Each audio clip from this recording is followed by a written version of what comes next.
guys, papalitan namin ng buong assembly ng wheels. And this is the replacement. Kasi medyo matigas na kasi guys yung bearing yan. Yan, basag na yung bearing sa loob.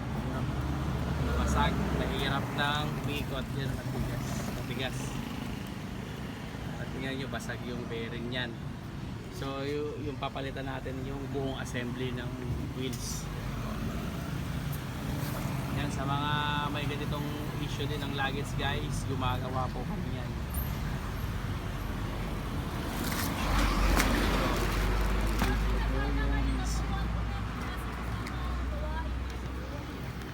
Yan, 360 yung rotation yan.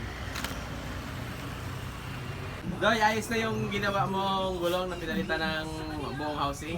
Okay na. Ayos na? Ayos na. Pwede na? Pwede na. Ayan, ayos na pala. Matibay na oh.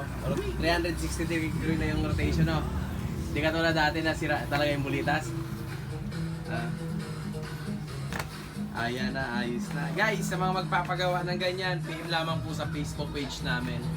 Ayan po yung ginagawa na mga brand ng Gadsy. Yan. Yan lang. Yan po. All brand po kami guys, gumagawa. Yan, ayan, kompleto po ng mga parts. Ayos na.